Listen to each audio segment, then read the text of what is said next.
Yes, hapa ni wapi? Hapa ni Makumbusho. Yamkini ulishaye kufika au hujaye kufika, lakini napenda nikufahamishe kwamba hapa ni Makumbusho Dar es Salaam katika wilaya hii ya Kinondoni. Na leo nimeweza kufika hapa kwa lengo moja tu, kuhakikisha kwamba tunaweza kufahamu mambo mengi kuhusiana na barabarani. Kama mara nyingi ambavyo nimekuwa nikijitambulisha kama mimi naitwa Moses Kimwaga, baraza namba moja kabisa usalama barabarani, kuhakikisha kwamba unaweza kufahamu yale ambayo kimsingi huenda ulikuwa haufahamu kuhusu barabarani.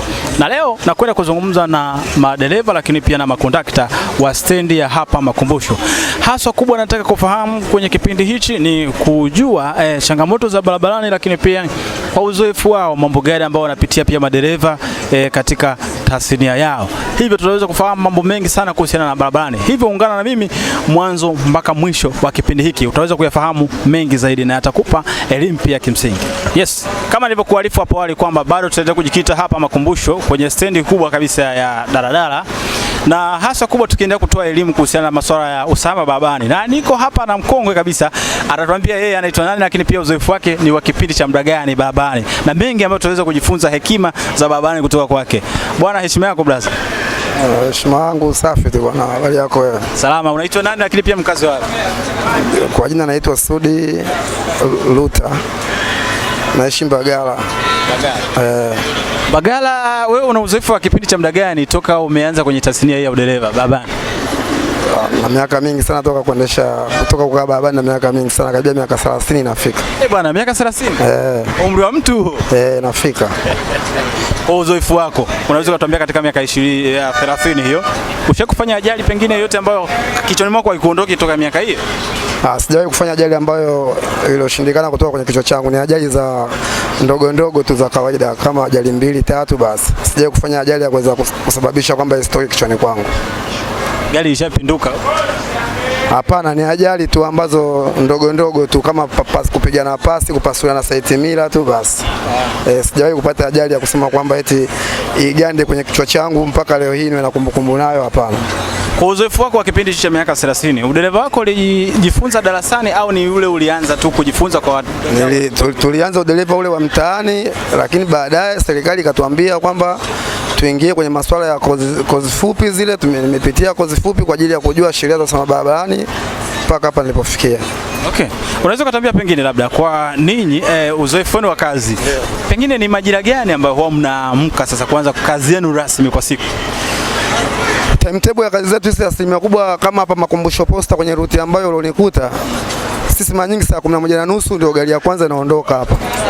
Hiyo inaenda mpaka saa 3:30. Hii ruti inakuwa imeshamaliza mzunguko wake kwa magari yote ambayo yaliopo kwenye ruti hii ya Makumbusho Posta. Uhusiano wenu kati ya nyinyi madereva, makondakta lakini pia wapiga debe huko kwenye vituo vya stendi upoje labda katika maisha yenu ya utafutaji wa kila siku?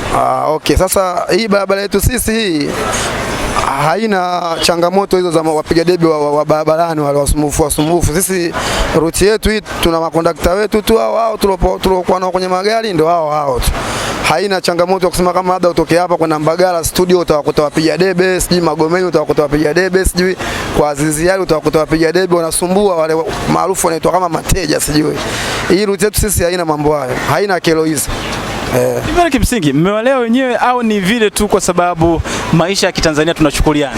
Ni maisha tu. Wale sana ni maisha tu, kwa sababu hata ukisema uwafukuze wataenda wapi? Kwa hiyo kwa sababu sisi wa Tanzania tunaishi kama ndugu, kumpa 200 baada ya kuja kukujazia abiria wawili watatu kwenye gari yako, ukimpa 200 ukimpa shilingi 100 inakuwa kama tunalindana, kama wanalindana kwenye hizo ruti ambazo nilizokuambia wanazokutana na changamoto hiyo.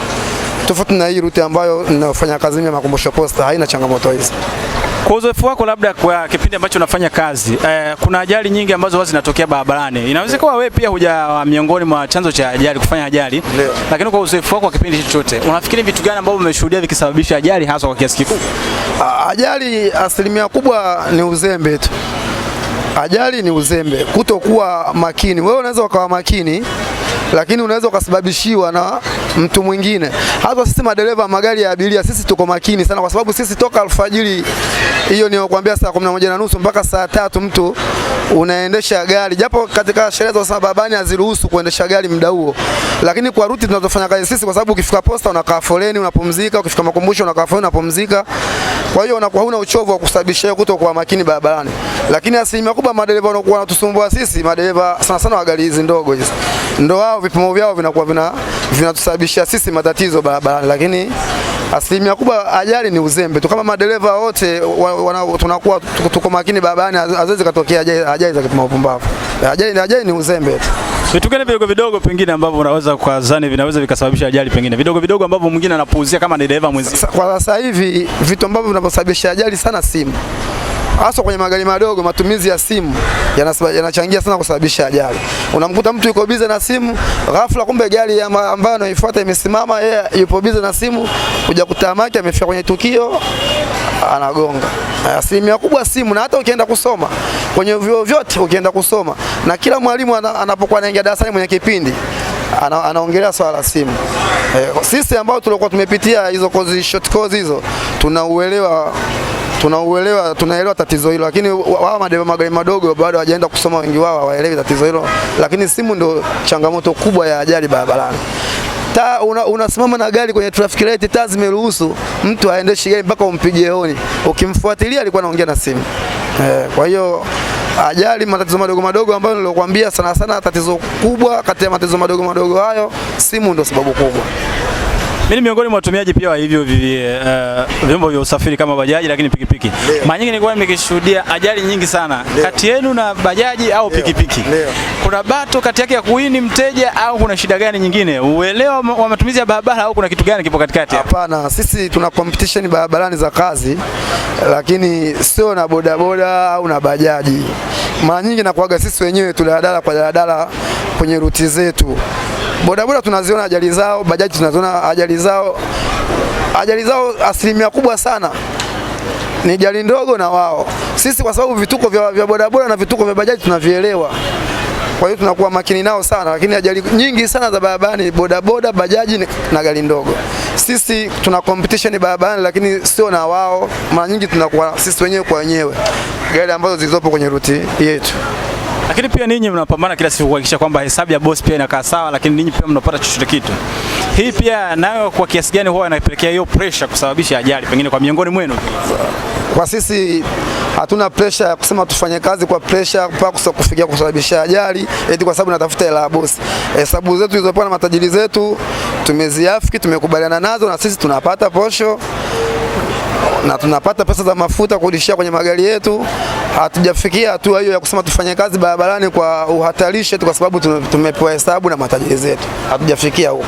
Sawa. Unaweza kutueleza pengine kitu gani ambacho kimekuimarisha zaidi kwa miaka 30 zaidi unasema kwenye tasnia ya udereva?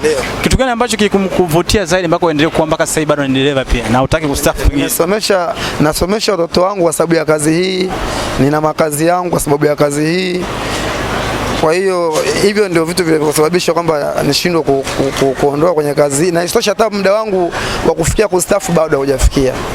Sasa hivi na miaka 52 kustaafu kwenye shagari za abiria miaka 60 na miaka 8, kwa hiyo bado.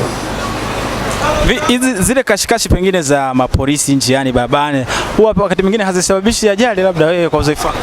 Maaskari hawezi kutusababisha sisi tusababishe ajali, kwa sababu wao wapo kwa ajili ya kutuangalia sisi, na sisi vile vile tupo kwa sababu ya kuheshimu sheria za usalama barabarani. Wao wenzetu wanasimamia sisi tusizivunje, na sisi tunazisimamia tusizivunje. Kwa hiyo hakuna tatizo lolote kati yetu. Hakuna ile ya kukimbia kukwepa chochoro hapa na pale.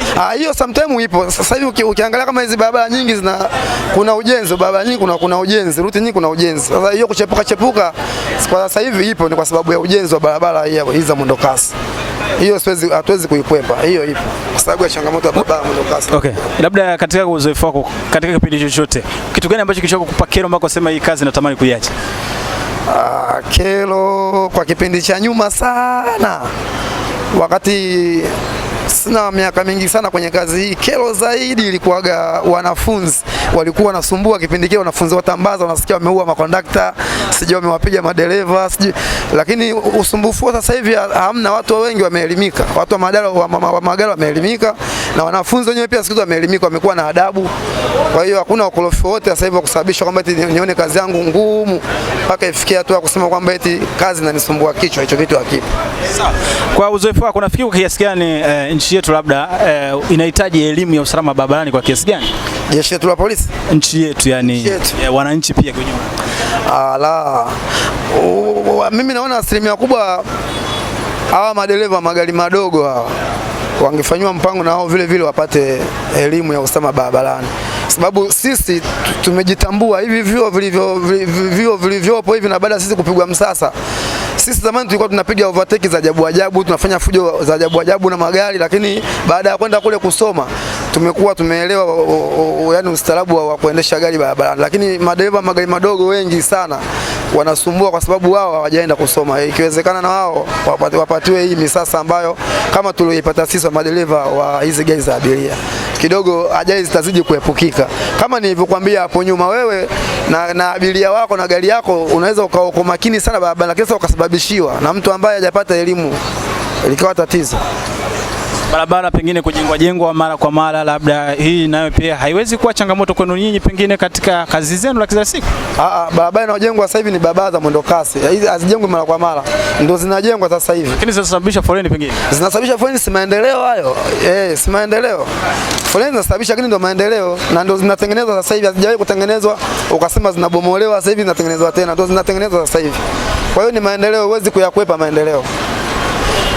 Wito wa mwisho kwa watu ambao wanakutazama hapa kuhusiana na masuala ya barabarani, kitu gani ambacho unachokuambia watembea kwa miguu, lakini pia madereva wanaochipukia pia au wengine ambao wapo kazini pia kwa kipindi cha muda mrefu, kitu gani ambacho tukifanya sasa hivi ili kuepusha ajali ambazo sio za lazima barabarani? Sasa kuhusu swala kuepusha ajali zaidi kwa watembea kwa miguu, ukienda shule unaambiwa watembea kwa miguu watembee upande yani watazamane na gari uso kwa uso. Zaidi ningependa kuwaeleza watembea kwa miguu pindi wanapotembea barabarani watembee upande ambao kwamba wanatazamana na gari uso kwa uso. Gari hata kama ikifeli breki, ikipasua tairi, anakuwa rahisi kuiona na kuweza kujitetea. Mtembea kwa miguu asipende kutembea kwamba nyuma yake ndio gari inatoka, yeye anakwenda, gari anakuwa amepa kisogo. Wao zaidi ndio ningependa kuwaeleza kiusalama zaidi kwamba wawe makini katika kutembea kwao barabarani.